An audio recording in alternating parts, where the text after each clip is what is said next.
The summer heat bore down on the Texas plains with relentless fury, turning the earth to dust and the sky to brass. In this unforgiving landscape, where every breath tasted of drought and distance, a man named Caleb worked his small ranch with the quiet determination of someone who had nowhere else to go. He was not a man of many words, had never been, even as a boy. His father used to joke that Caleb saved his voice for talking to God, though the truth was simpler and sadder. Words had always felt like stones in his mouth, heavy and awkward, easier left unspoken. The ranch sat in a valley between two ridges of red rock, land that most folks considered too harsh for raising anything but regret. But Caleb had made it work through sheer stubbornness and long days that started before dawn and ended long after the stars emerged. His cattle were lean but hardy, his fences held despite the wind, and his cabin, though small, kept out the worst of the elements. It was a life of solitude, but solitude had always felt safer than the alternative. On this particular evening in late July, as the sun began its slow descent toward the western mountains, Caleb rode his mare, Copper, along the northern boundary of his property. The heat had finally broken enough to make the work bearable, and he needed to check the water level in the creek that fed his herd. The drought had been severe this year, lasting well into summer, and every rancher in the territory was watching their water sources with mounting concern. The landscape stretched endlessly in all directions, a sea of golden grass and scattered mesquite, punctuated by outcroppings of rust-colored stone. Caleb had always found a strange comfort in this vastness, in the way it made him feel both insignificant and somehow part of something larger than himself. Out here, his shyness didn't matter. The land asked nothing of him except honest work, and that he could give. He was checking a section of fence line when he first saw her. At first, he thought it might be a trick of the heat, the way the air shimmered and bent light into false images. But as he squinted against the sun's glare, he realized this was no mirage. A rider approached from the east, moving with such fluid grace that horse and rider seemed to be one creature, something born of the desert itself. Caleb's heart quickened, and he felt Copper tense beneath him, sensing his sudden alertness. Visitors were rare this far from town, and those who came usually brought news, needed help, or meant trouble. But as the rider drew closer, Caleb saw this was none of those things. This was something he had no preparation for, no experience to guide him through. She was Comanche, that much was clear from the way she sat her horse, from the beadwork visible on her saddle, from the proud set of her shoulders.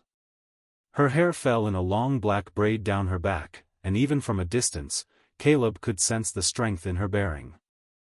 She rode a paint horse, its coat a striking pattern of brown and white, and she guided it with the subtle movements of someone who had been born in the saddle. Caleb froze, his mind racing through fragments of stories he'd heard in town. The Comanche had been pushed further south and west in recent years, their hunting grounds shrinking as more settlers arrived. Relations were tense, sometimes violent, always unpredictable. He'd been warned to be wary, to keep his rifle close, to trust no one who came from the tribes. But warnings felt hollow now, abstract things that had nothing to do with the reality before him. Because what he saw was not a threat or a danger. What he saw was a woman, young and striking, who carried herself with a dignity that made his own existence feel suddenly small and gray. She slowed her horse as she approached, stopping perhaps 20 yards away. For a long moment, neither of them moved. Caleb was acutely aware of every detail, the way the evening light caught the copper tones in her skin, the watchfulness in her dark eyes, the bouquet strapped across her back, the quiet confidence that radiated from her like heat from stone. He should say something. He knew that. But his tongue felt thick and useless, his throat dry as the cracked earth beneath Coppa's hooves. He managed to lift one hand in a hesitant greeting, a gesture that felt clumsy and inadequate even as he made it. The woman's eyes never left his face. She studied him with an intensity that made him want to look away, but he forced himself to hold her gaze, sensing somehow that to look away would be a failure of some kind. Her expression gave away nothing, neither hostility nor friendliness, only a careful assessment. Finally, she spoke, her voice carrying clearly across the space between them. The words were in her own language, melodic and foreign to his ears, but the tone was clear enough. A question, perhaps, or a challenge. Caleb shook his head slowly. "Don't understand," he managed, his voice rough from disuse. He spoke quietly, as if afraid that too loud a sound might shatter this strange moment. "English?" She regarded him silently for another long moment, then made a slight gesture with her chin, indicating the land around them. When she spoke again, it was in heavily accented but clear English. "You alone?" The question caught him off guard. He nodded. "Yes, ma'am. Just me and the cattle." Her eyes narrowed slightly, and he wondered what she saw when she looked at him. A threat? A curiosity? Something else entirely? She nudged her horse a few steps closer, and Caleb forced himself not to tense, not to reach for the rifle in the scabbard on his saddle. "Water," she said, pointing toward the creek that ran along the edge of his property. "I may take?" It took Caleb a moment to process the question, and then he nodded quickly, perhaps too eagerly. "Yes, of course. Creek's over that rise. Water's low, but there's enough." She studied him a moment longer, then turned her horse without another word, heading in the direction he'd indicated. Caleb sat motionless, watching her ride away, his heart hammering against his ribs in a way that had nothing to do with fear and everything to do with something he couldn't name. Only when she disappeared over the rise did he allow himself to breathe fully. His hands, he realized, were shaking slightly. He looked down at them, almost surprised by their tremor, then looked back toward where the woman had vanished. Copper shifted restlessly beneath him, and Caleb realized he'd been sitting frozen for several minutes.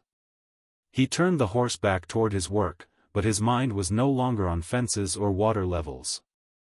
It was filled with the image of dark eyes that had looked through him rather than at him, of a voice that turned English words into something almost musical, of a presence that had transformed the familiar landscape into something charged and new. That night, Caleb sat by his campfire longer than usual, staring into the flames and seeing her face. He told himself it meant nothing, that she'd simply been passing through, that he'd never see her again. But even as he formed these thoughts, he didn't believe them. Something had shifted in the world, some invisible line had been crossed, and he sensed with a certainty he couldn't explain that this was only the beginning. The next day passed in its usual rhythm of work and solitude, but Caleb found his eyes constantly drifting to the horizon, scanning for movement. He told himself he was just being cautious, watching for any signs of trouble. But he knew the truth. He was looking for her. 3 days passed before she came again. This time, she approached in the full light of morning, when Caleb was working near the creek, clearing brush that had built up against a natural dam. He heard the hoofbeats before he saw her and straightened, his pulse quickening despite his attempt to stay calm. She rode directly to him this time, stopping close enough that he could see the intricate beadwork on her deerskin dress, the silver ornaments woven into her horse's mane. Up close, she was even more striking than he'd remembered, her features strong and refined, her eyes deep brown and direct in their gaze. "You work hard," she observed, looking at the pile of brush he'd cleared. Caleb felt heat rise to his face, unused to being observed, especially by someone who seemed to see so much. "Land needs tending," he said quietly. "Especially in drought." She dismounted in one fluid motion, landing lightly beside her horse. Caleb watched, uncertain what to do, whether to continue working or to stop and face her. She made the decision for him, walking to the edge of the creek and kneeling to cup water in her hands. "You are here long?" she asked, not looking at him. 3 years, Caleb answered. "Built the place myself, mostly." "Alone?" "Yes, ma'am." She turned her head then, looking at him with what might have been curiosity. "No family?" Caleb shook his head. "Not anymore. They're all back east. I came out here after." He trailed off, not wanting to speak of the reasons he'd left, the failure he'd felt in trying to live up to expectations he could never meet. The woman stood, water dripping from her fingers. "I am Aaliyah," she said, placing a hand briefly over her heart. The name settled into Caleb like a seed finding soil. "Caleb," he responded, mimicking her gesture. A hint of something that might have been amusement touched her eyes. "Caleb," she repeated, and the way she said it, with that slight accent, made it sound like a different word entirely, something more than just a name. She stayed perhaps 20 minutes that morning, saying little but watching him work with that same careful attention. When she left, she simply mounted her horse and rode off without farewell, leaving Caleb standing knee-deep in creek water, feeling as though the sun had suddenly dimmed. But she came back. Not every day, not on any schedule he could predict, but often enough that he began to shape his work around the possibility of her arrival. He took to working the sections of his property where they'd met, telling himself it was logical, that those areas needed the most attention. He kept his shirt clean, started shaving more regularly, small changes he barely acknowledged even to himself. Their conversations grew longer, though never easy. Words still came hard to Caleb, especially when his heart was racing and his thoughts scattered. But Aaliyah seemed content with silence, with the spaces between words. Sometimes she would sit on a rock and watch him work, her presence both comforting and unsettling. Other times she would help, showing him techniques for weaving stronger fences, for finding water in unlikely places, skills her people had perfected over generations. One evening, as the summer heat finally began to break into something more bearable, Aaliyah arrived with a bundle wrapped in cloth. She handed it to Caleb without explanation, and when he unwrapped it, he found dried meat mixed with berries and something else he didn't recognize, fragrant and slightly sweet. "Pemmican," she said. "For winter. My grandmother makes." Caleb stared at the gift, understanding its significance even if he couldn't articulate it. This was not casual charity. This was something more deliberate, more personal. "Thank you," he managed, his voice thick. "I don't. I mean, should give you something." She shook her head. "You give water. You give respect. Is enough." But Caleb wanted to give more. Over the next weeks, he found himself leaving things for her, a newly sharpened knife he'd crafted, coffee beans wrapped in paper, a blanket he'd ordered from town. He left them at the places they usually met, never speaking of them, and she never mentioned them either. But they disappeared, and sometimes he caught a glimpse of the blanket across her horse's back or saw the knife at her belt, and satisfaction would warm his chest. The townspeople would have been scandalized if they knew. Caleb was aware of this, aware of the warnings and prejudices, the fear and mistrust that governed most interactions between settlers and tribes. But out here, alone with Aaliyah in the vastness of the plains, those concerns felt distant and irrelevant. Here, there was only the work, the land, and the slow, careful building of something he was afraid to name. August arrived with a vengeance, bringing temperatures that made midday work nearly impossible. Caleb shifted his schedule, working early mornings and late evenings, resting during the brutal afternoon hours. It was during one of these afternoon respites, as he dozed in the shade of his cabin, that thunder woke him. He sat up quickly, orienting himself. Dark clouds had built up in the west, moving fast, and the air had that electric quality that preceded serious storms. He needed to get the cattle to shelter, needed to secure anything that might blow away, needed to move fast. He was halfway to the corral when he saw her. Aaliyah was riding hard from the east, her horse at full gallop. Even from a distance, he could see the urgency in her posture. She pulled up beside him, her horse dancing nervously as the wind began to rise. "Bad storm," she said, raising her voice over the growing wind. "Very bad. I see it coming." Caleb nodded, already moving toward the corral. "Need to get the herd to the canyon. There's shelter there." "I help," Aaliyah said, and it wasn't a question. They worked together with desperate efficiency as the storm bore down on them. The cattle, already nervous from the atmospheric pressure, tried to scatter, but Caleb and Aaliyah worked in tandem, herding them toward the narrow canyon where overhanging rocks would provide some protection. The wind howled now, driving dust into their eyes and mouths, making visibility nearly impossible. Lightning split the sky, followed immediately by thunder that seemed to shake the earth itself. The first drops of rain fell, huge and hard, striking like thrown pebbles. Within moments, the sky opened fully, releasing a deluge that turned the world into sheets of gray water. Caleb lost sight of Aaliyah in the storm, panic rising in his chest. He shouted her name, but the wind tore the sound away. Then she appeared beside him, her face streaked with mud, her hair plastered to her skull, but her eyes fierce and alive. She pointed toward the canyon mouth, and together they drove the last of the cattle into shelter. By the time they'd secured the herd, both were soaked through, shivering despite the summer heat. The storm showed no signs of abating, and Caleb gestured toward his cabin, barely visible through the rain. They ran for it, leading their horses, and burst through the door into the relative quiet of the interior. For a moment, they stood dripping on the wooden floor, breathing hard, looking at each other. Then Aaliyah laughed, a sound Caleb had never heard from her before, bright and unguarded. The sound of it hit him with almost physical force, joy and surprise mixed together. "We are very wet," she said, still laughing, and Caleb found himself laughing too, a rare sound that felt rusty but good in his chest. He built up the fire while she tended to their horses in the small lean-to attached to the cabin. When she came back inside, he had coffee brewing and had draped blankets near the hearth to warm. She accepted one gratefully, wrapping it around her shoulders as she settled near the fire. The storm raged outside, but inside the cabin, a different kind of warmth was building. They sat in companionable silence, drinking coffee, watching the flames dance.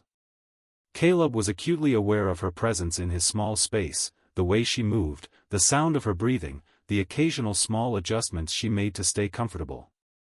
"Your home is good," Aaliyah said eventually. "Simple, but strong." Caleb looked around at the rough-hewn walls, the basic furniture he'd built himself, the few possessions that made up his entire world.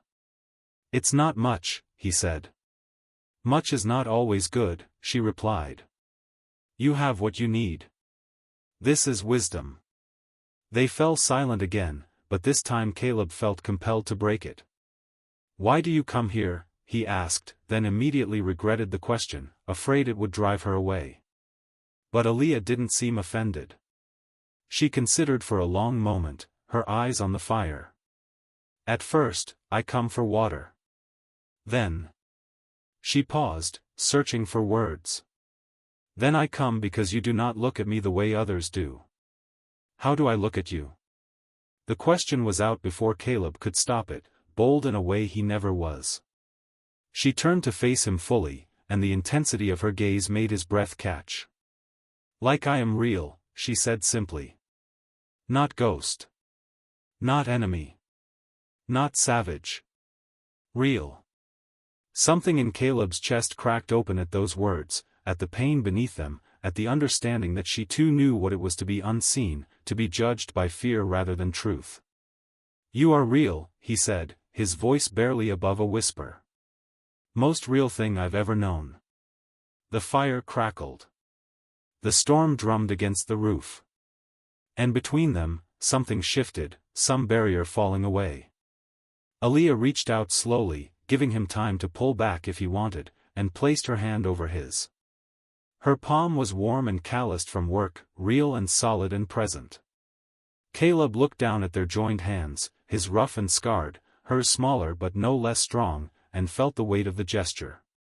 This was trust, offered and accepted. This was connection in a world that told them to be separate. This was the beginning of something that terrified and thrilled him in equal measure. "I'm not good with words," he said, his voice rough with emotion. "Never have been. But what I mean is..." "I know," Aaliyah said softly. "Words are not always needed." They sat like that as the storm raged, hands touching, a bridge built from nothing more than presence and possibility. When the storm finally passed and Aaliyah rose to leave, Caleb felt her absence before she'd even mounted her horse. But this time, when she rode away into the clearing evening, she looked back once, and the expression on her face held promises he was afraid to believe in. The summer deepened, and so did their connection. Aaliyah came more frequently now, sometimes bringing her grandmother's cooking, sometimes just her presence. They worked side by side during the long, hot days, and Caleb found himself talking more than he ever had, sharing stories of his childhood, his dreams, his fears. Aaliyah listened with that focused attention she brought to everything, occasionally asking questions, more often simply accepting his words as the gifts they were. She taught him words in her language, laughing gently at his clumsy pronunciation. He taught her to play simple songs on the harmonica his father had given him years ago. These exchanges felt sacred somehow, each act of teaching and learning another thread binding them together. But beneath the growing joy, tension simmered. Caleb heard talk in town when he went for supplies, whispers about increased conflict between settlers and tribes, warnings to be vigilant, suggestions that anyone showing kindness to the enemy was a traitor. He kept his head down and his mouth shut, but the words settled in his gut like stones. Aaliyah too seemed burdened by concerns she didn't fully share. Sometimes Caleb would catch her staring toward the southern horizon with an expression he couldn't read, something between longing and sorrow. When he asked, she would only shake her head and say, "My people move. Soon they must go further." The implication was clear, and Caleb felt panic rise in his throat. "How far?" "I do not know. Far enough that coming here." She trailed off, not finishing the thought. Caleb wanted to ask her to stay, to abandon her people and build a life here with him. But he couldn't. He knew enough of her to understand that her ties to her family, her tribe, her way of life ran deeper than any feeling she might have for him. To ask her to cut those ties would be to ask her to become someone else entirely, and he couldn't do that to her. Instead, he said, "However far you go, I'll find you." She looked at him with surprise and something else, something that made his heart race. "You would leave this? Your land, your home?" "It's just land," Caleb said, and as he spoke, he realized it was true. "Your..." He struggled for the right words, for a way to express what she'd become to him. "You're the first real thing I've ever had." Aaliyah's eyes glistened, though she didn't let tears fall. She reached up and touched his face, her fingers gentle against his rough cheek. "You are strange man, Caleb. Strange and good." He covered her hand with his, holding it against his face. "Stay tonight," he said, the words tumbling out before courage could fail. "Not. I don't mean." He fumbled, embarrassed. "Just stay. Talk with me. Let me have more time with you." She searched his face, and whatever she saw there seemed to satisfy her. She nodded slowly. "I stay." That night, they sat by the fire as stars emerged in the cleared sky. Aaliyah told him stories of her childhood, of learning to ride before she could walk, of the vast buffalo herds that had once covered the plains like a dark sea, of ceremonies and songs that connected her people to the land in ways Caleb was only beginning to understand. He listened, hungry for every detail, storing away each story like treasure. He told her too of his own past, of the family that never quite understood him, of the expectations he couldn't meet, of the relief he'd felt when he finally headed west where no one knew who he was supposed to be. "You run from yourself," Aaliyah observed, not unkindly.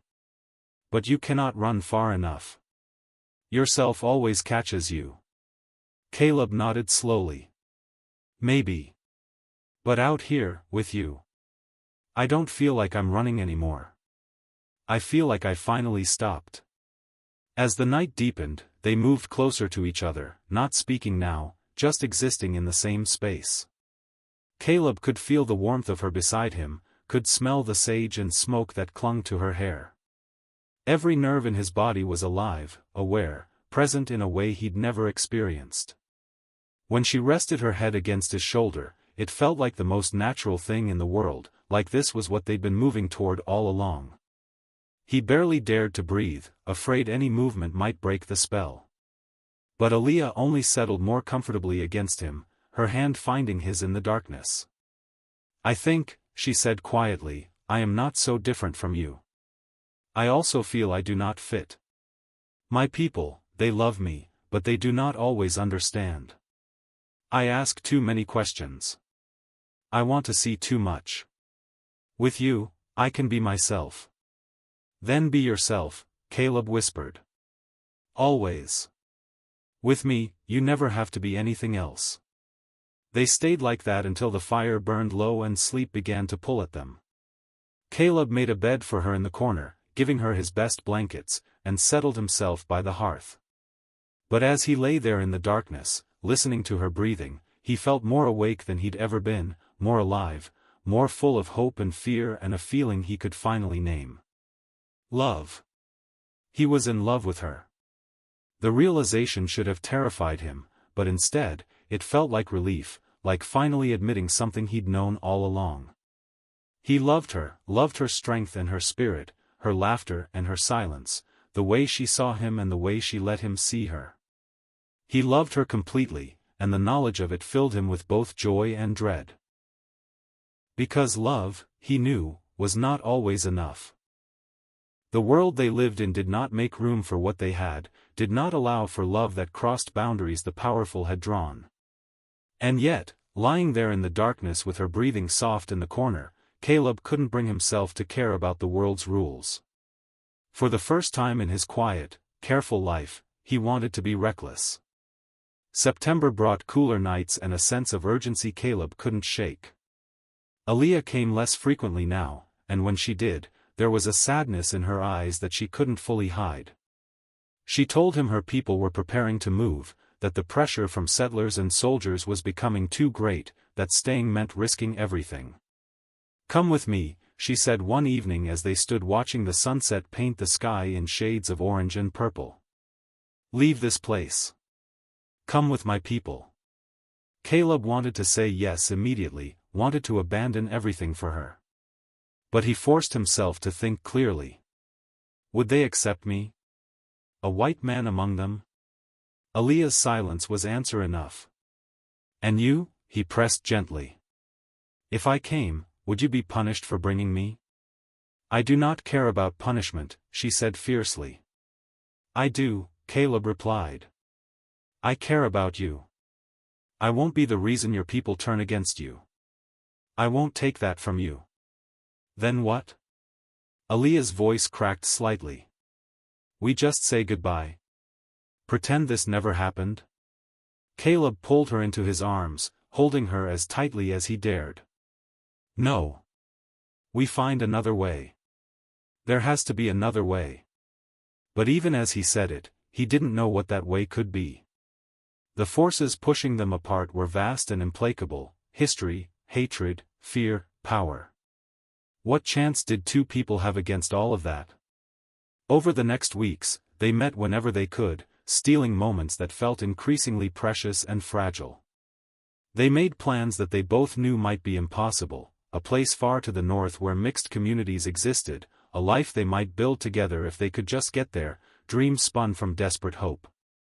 One night, as the first cold winds of autumn began to blow, Aaliyah came to his cabin looking more serious than he'd ever seen her. "I must tell you something," she said, taking his hands in hers. Caleb's heart clenched with fear. "What is it?" "My father, he knows about you. About us." She looked at him steadily. "He says I must choose. I can go with the tribe, or I can stay. But if I stay, I am no longer his daughter. No longer Comanche." The weight of what she was saying crashed over Caleb. "Aaliyah, you can't. Your family, your people, that's who you are. I won't let you give that up for me." "It is not for you to let or not let," she said, her voice strong despite the tears in her eyes. "It is my choice. And I choose you. I choose this life we could have." "No," Caleb said, even as his heart broke at the word. "I can't let you do this. What if you regret it? What if you hate me for it later?" "Then I hate you," she said simply. But at least I will have chosen my own path. They argued through the night, both of them crying, neither willing to yield. Caleb insisted she had to stay with her people, that he couldn't live with himself if she gave up everything for him. Aaliyah insisted that her choice was already made, that he was what she wanted, that nothing else mattered. As dawn broke, they lay exhausted in each other's arms, no closer to a solution. But as the sun rose, painting the cabin in warm gold light, Aaliyah lifted her head from his chest and looked at him. "Then come with me," she said. "Not to stay forever. Just to meet my father. Let him see you. Let him know what kind of man you are. Maybe if he sees, he will understand." It was a desperate hope, and both of them knew it. But Caleb nodded, because it was something, because doing nothing felt like dying. "When?" "Tomorrow," Aaliyah said. "They move in 3 days. It must be tomorrow." The next day, Caleb rode beside Aaliyah toward the camp where her people were preparing to leave. Every step felt weighted with significance, with danger, with possibility. He had no illusions about what he was walking into. At best, he'd be tolerated for Aaliyah's sake. At worst, but he didn't let himself think about that. The camp was larger than he'd expected, dozens of families preparing for the journey ahead. As they rode in, all activity stopped. People stared, some with curiosity, many with open hostility. Caleb kept his eyes forward, his hands clearly visible and away from weapons, trying to communicate through posture alone that he meant no threat. Aaliyah's father was a tall man with silver-streaked hair and eyes that seemed to see straight through Caleb's chest to his racing heart. He stood with arms crossed as they approached, his expression unreadable. Aaliyah spoke to him in rapid Comanche, gesturing toward Caleb. The conversation went back and forth, voices rising occasionally, Aaliyah's father's face growing darker. Finally, he held up a hand, silencing her, and turned his attention fully to Caleb. "You wish to take my daughter?" he asked in accented English. Caleb swallowed hard. "I wish for her to be happy, sir. If that means staying with you, then I'll respect that. But if she chooses to stay, I'll do everything in my power to be worthy of that choice. You know nothing of our ways. Nothing of who she is, truly." "That's true," Caleb admitted. "But I want to learn. And I know enough to see her strength, her spirit, her heart. I know enough to love her." The word hung in the air between them. Aaliyah's father's eyes narrowed, searching Caleb's face for deception, for weakness. Caleb met his gaze steadily, letting himself be seen completely. Finally, after what felt like an eternity, the older man spoke again. "Love is not enough. Love does not feed a family. Love does not protect from those who hate. What else can you offer?" "Work," Caleb said immediately. "Loyalty. Everything I have. It's not much, but it's hers. All of it." More conversation in Comanche followed, not just with Aaliyah's father but with others who had gathered around. Caleb stood silent, waiting, his fate being decided in a language he couldn't understand. He caught Aaliyah's eye once, and she gave him a small, encouraging nod, though worry lined her face. When the talking finally stopped, Aaliyah's father approached Caleb directly, stopping close enough that Caleb could see the lines around his eyes, the weight of responsibility he carried. "My daughter wishes to stay with you," he said quietly. "I do not like this. I do not approve. But she is strong-willed, like her mother. If I forbid it, she will do it anyway and we will lose her forever." Hope sparked in Caleb's chest, but he kept his expression neutral, waiting. "So I give you this chance," the older man continued. "Prove you can keep her safe. Prove you can make a life that does not shame her.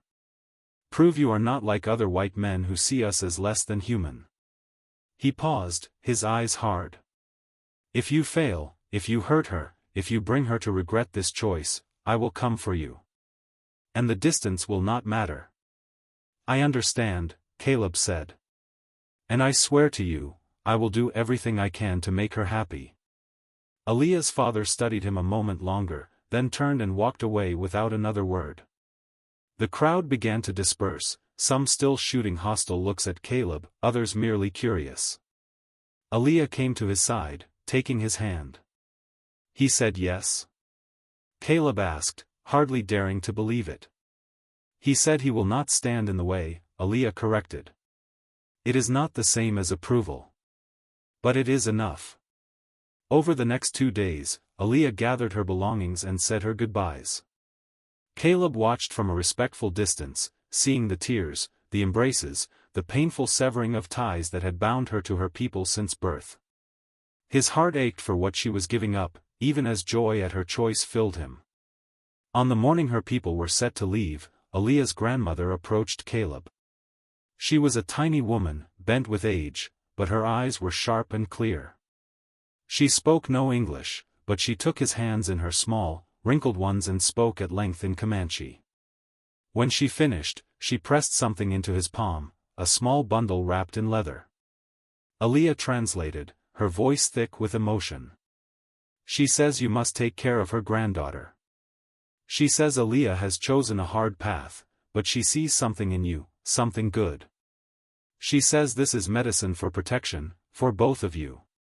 She says she hopes to see you again, but if she does not, she wants you to know she is grateful you saw Aaliyah's true spirit. Caleb bowed deeply to the old woman, unable to speak past the lump in his throat. When he straightened, she nodded once, patted his cheek with surprising gentleness, and walked away to join her people. They stood together, Caleb and Aaliyah, watching the camp break down and the tribe begin their journey south. Aaliyah didn't cry, but her hand gripped his tightly, and Caleb knew she was mourning even as she was choosing. He put his arm around her, holding her as they watched her people disappear over the horizon.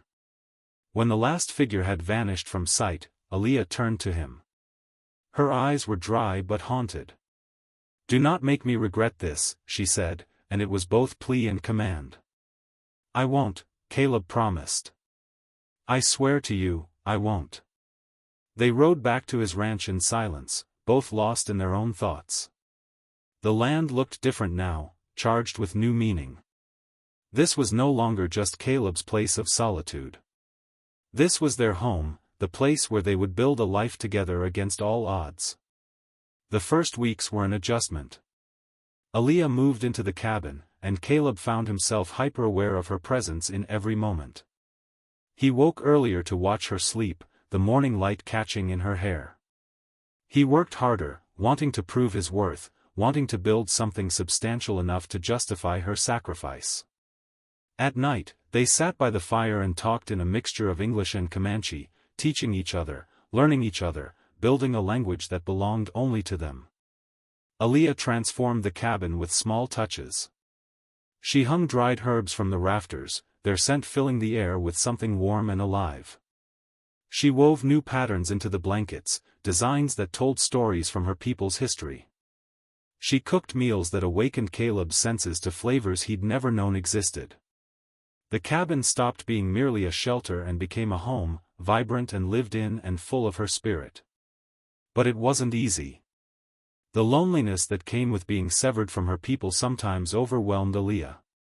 Caleb would find her staring south, tears streaming silently down her face, and he would hold her, helpless in the face of her grief. She never complained, never blamed him, but he felt the weight of her loss like a stone in his chest. The town presented its own challenges. When Caleb rode in for supplies, now with Aaliyah beside him, the reactions ranged from shock to outrage. Store owners refused to serve them. Women crossed the street to avoid them. Men muttered threats barely loud enough to hear but loud enough to make their meaning clear. The first time someone spat at Aaliyah's feet, Caleb felt rage like he'd never known flood through him. He stepped forward, fists clenched, ready to fight anyone and everyone.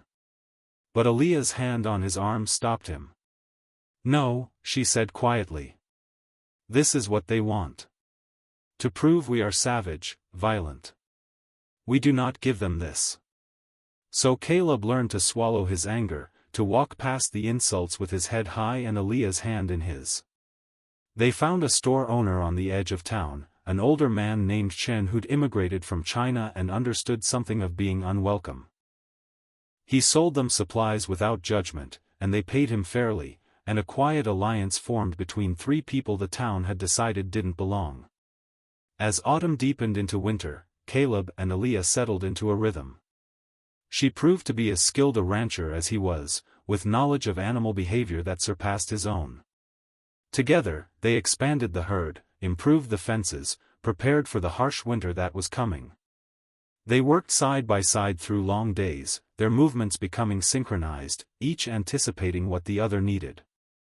The first snow came in late November, transforming the harsh landscape into something almost magical.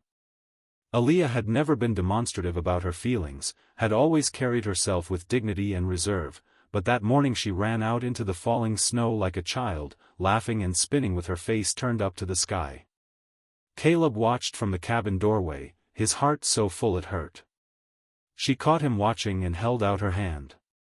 "Come," she called. "Be foolish with me." And he did, running out into the snow, catching her and spinning her around, both of them laughing like they had no cares in the world. They fell together into a snowdrift, breathless and freezing, and Aaliyah kissed him, her lips cold but the kiss itself burning with warmth. It was the first time she'd initiated such intimacy, and Caleb felt the significance of it, the trust it represented. "I love you," he said, the words spilling out naturally. "I love you more than I knew it was possible to love anyone." Aaliyah's eyes, so dark they were nearly black, searched his face. "I know," she said softly. "You show me every day, in every way. And I—" She paused, searching for words in a language that still sometimes failed her. "I love you also. More than is wise. More than is safe. But I cannot help it." They kissed again in the falling snow, the world reduced to just the two of them, just this moment, just this impossible, beautiful, terrifying love they'd built together. Winter tested them. The cold was brutal, the work endless, the isolation complete. For weeks at a time, they saw no one but each other. But instead of driving them apart, it bound them closer. They learned each other's moods, each other's silences, each other's needs. Caleb discovered that Aaliyah sang while she worked, old songs from her childhood that she translated for him piece by piece. Aaliyah discovered that Caleb had a gift for wood carving, that his rough hands could create delicate figures of horses and birds and wolves. One night, during a blizzard that howled around the cabin like a living thing, Aaliyah told Caleb about her mother. "She died when I was 12, she said, her voice quiet but steady. Sickness. The white man's sickness that our medicine could not heal." She paused, staring into the fire. "My father loved her so much. After she died, part of him died too. I swore I would never love like that. Never give someone the power to destroy me." Caleb took her hand, understanding the gift she was giving him with this story. "And now? Now I know I am my mother's daughter," Aaliyah said. "The heart does not listen to wisdom. It chooses what it chooses. And I have chosen you, even knowing what it could cost." "I will never leave you," Caleb said fiercely. "Death itself couldn't take me from you willingly." "Do not promise what you cannot control," Aaliyah said, but she squeezed his hand tightly, accepting the sentiment even as she rejected the certainty. Spring arrived slowly, reluctantly, the snow melting in fits and starts. With the thaw came visitors, the first they'd had since Aaliyah had stayed. 3 men rode up to the cabin one morning, their faces hard and unfriendly. Caleb recognized them from town, ranchers who'd made their displeasure with his relationship known in the past. "We're here representing the town council," the leader said, not dismounting. "There's been talk about your situation." "My wife," Caleb said firmly, though they weren't married in any legal sense. "Her name is Aaliyah." The man's lips curled in distaste. "Whatever you call her. Point is, decent folk don't want her kind around." You need to send her back to wherever she came from. Caleb felt Aaliyah tense beside him but kept his focus on the men. This is my land, bought and paid for. Who lives here is my business, not the town's. Everything's the town's business when it affects the community, another man chimed in. Having her here, it sends a message that we tolerate mixing, that we're soft on the Indian problem. There is no Indian problem on my land, Caleb said, his voice hard as iron. There's just my family, which is none of your concern. Now get off my property. The men exchanged looks, and for a moment Caleb thought they might push it, might force a confrontation. His hand drifted toward his rifle, not threatening, just prepared. But finally, the leader spat on the ground and turned his horse. You're making enemies, Caleb, he called back. That's not wise out here. Man alone can face all kinds of accidents. They rode off, and Caleb stood watching until they disappeared. When he turned, Aaliyah's face was carefully neutral, but he could see the fear beneath. They will come back, she said. Maybe, Caleb acknowledged. But I meant what I said. This is our home. I won't let them drive us out. But the visit shook them both, a reminder that the world beyond their property line remained hostile and dangerous. Caleb became more vigilant, sleeping lighter, keeping weapons closer to hand. Aaliyah taught him tricks she'd learned from her people, ways to spot tracks, to read the land, to know when someone was watching. The tension eased as spring turned to summer and no further trouble came. They fell back into the rhythm of work, though both remained alert. The cattle thrived, the garden Aaliyah had planted flourished, and slowly, cautiously, they began to believe they might actually build a lasting life together. It was in late June when everything changed. Caleb was working on the far side of the property, replacing a section of fence that had rotted through, when he heard the shots. 3 of them, rapid and sharp, coming from the direction of the cabin. His blood turned to ice. He ran, faster than he'd ever moved in his life, his heart hammering against his ribs, prayers and curses tumbling through his mind in equal measure. The distance that normally took 20 minutes he covered in 10, arriving breathless and terrified at the cabin. The scene that greeted him stopped him cold. 4 men lay on the ground, 3 of them groaning and wounded, 1 completely still. Aaliyah stood in the cabin doorway, his rifle in her hands, her face calm but her eyes blazing. They came for me, she said simply. I gave them chance to leave. They chose not to. Caleb looked at the men, recognizing 2 of them from the group that had visited months before. The dead one was the leader, the one who'd threatened them. What happened? He asked, moving to Aaliyah's side. They said they would burn the cabin with me inside if I did not go with them. I told them you would return. They laughed and said you would find nothing but ashes. Her grip on the rifle tightened. I shot the first one who came toward me with torch. The others, they reached for guns. So I shot them also. Caleb pulled her into his arms, feeling her trembling despite her calm exterior. You did right, he said fiercely. You protected yourself, protected our home. You did exactly right. But even as he said it, he knew the implications were dire. A Comanche woman had killed a white man, wounded others. It didn't matter that it was self-defense, didn't matter that they'd come to murder her. In the eyes of the law, in the eyes of the town, she would be guilty simply by virtue of who she was. We have to go, Caleb said, his mind racing. Right now. They'll come for you, come for us both. We can't be here when they do. They moved with frantic efficiency, gathering only essentials, food, water, weapons, warm clothes, the small treasures that meant home. Within an hour, they were mounted and riding north, leaving behind the ranch Caleb had built, the life they'd been trying to create, everything except each other. They rode hard for 3 days, staying off main trails, moving through country Aaliyah knew from her childhood. She led them through canyons and across rivers, choosing paths that would be difficult to follow. Caleb followed without question, trusting her knowledge, her instincts. On the fourth day, they finally stopped, both of them and their horses exhausted. They'd reached a remote valley, sheltered by high cliffs, with water and grass and no sign of human presence. As they made camp, Caleb finally allowed himself to think about what they'd lost. "I'm sorry," he said quietly. "I'm sorry you had to do that. Sorry it came to this."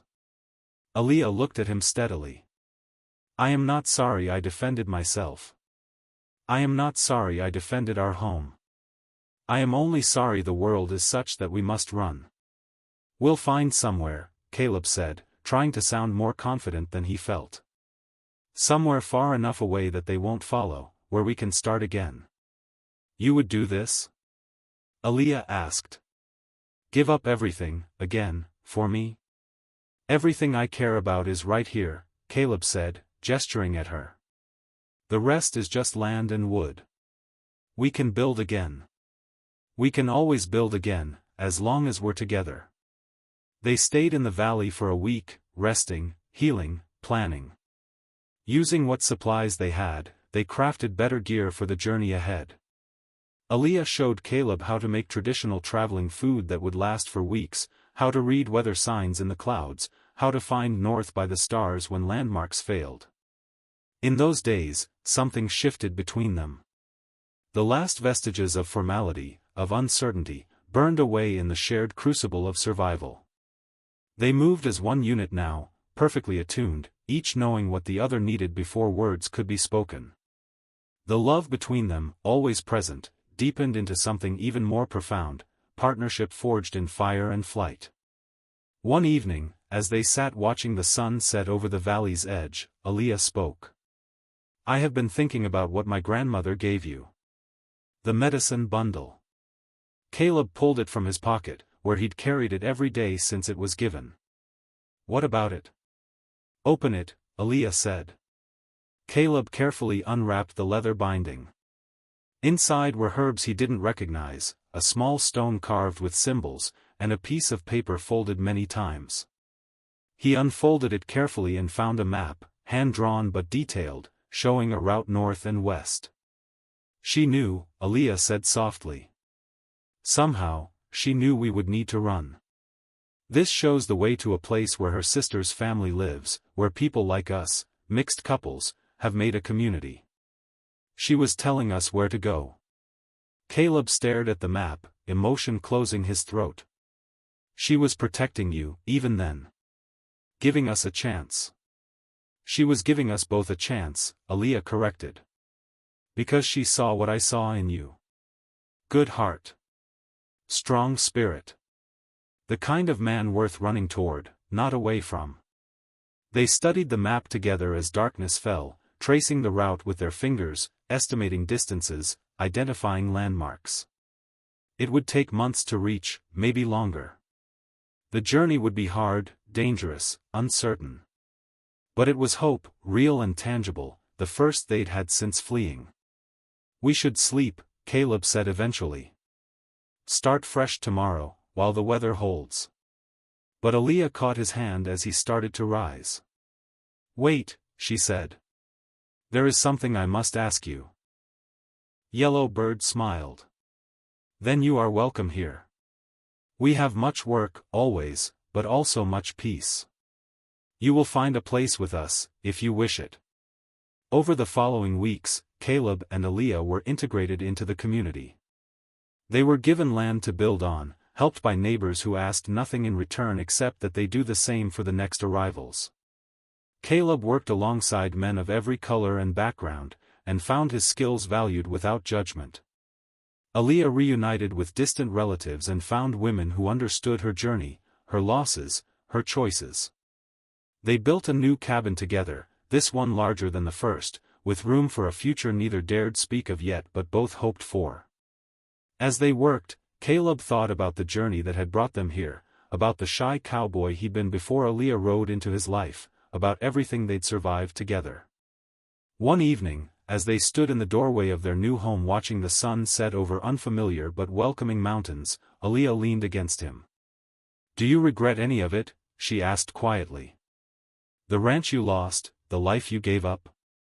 Caleb thought about it seriously, wanting to give her an honest answer. I regret that the world made it necessary, he finally said. I regret that we had to run, that you had to kill to defend yourself, that your people and mine can't seem to live together in peace. But regret you? Regret us? Never. Not for a single moment. Aaliyah turned in his arms, her face tilted up to his. I am glad, she said. Because I choose you again, every day. Every single day, I choose you. They kissed as the sun disappeared below the horizon, and Caleb felt complete in a way he'd never imagined possible. The journey had been hard, the losses real and painful. But here, in this place, with this woman, he'd found something more precious than safety or comfort or ease. He'd found home. Not in a place, but in a person. In the joining of two lives that the world said couldn't exist together. In the love that had survived despite everything. That night, as they lay together in their new cabin, Aaliyah's hand found his in the darkness. Thank you, she whispered. For seeing me. For choosing me. For becoming the man I needed you to be. Thank you for teaching me how to be brave, Caleb replied. For showing me that love is worth any risk, any price. They fell asleep like that, hands joined, hearts at peace, two people who'd found each other across impossible divides and refused to let anything tear them apart. The future was uncertain, as it always had been. But they would face it together, and that made all the difference. Years would pass. They would build a life in that mountain community, would face new challenges and find new joys. Children would eventually come, bridging worlds in their very existence. Aaliyah's grandmother would visit once, late in life, and would smile to see what her granddaughter had built, the choice she'd made, the love she'd found. And always, through everything, Caleb would remember that evening when a woman rode into his life like a force of nature, changing him forever. He'd been a shy cowboy, alone and lonely, speaking more to his horse than to people, living a half-life in the shadow of fear and inadequacy. But Aaliyah had seen something in him worth coaxing out, worth fighting for, worth crossing the wilderness beside. She'd made him brave when bravery was needed, steady when strength failed, hopeful when hope seemed foolish. In return, he'd given her the one thing she'd never expected to find, someone who saw her not as exotic or dangerous or other, but simply as herself. Someone who loved her not despite who she was, but because of it. Someone who would give up everything, walk away from everything, risk everything, for the simple privilege of walking through life by her side. It wasn't the ending either of them had imagined when they'd first locked eyes across a dusty plain that summer evening. But it was better than any ending either had dared to dream. It was, quite simply, home.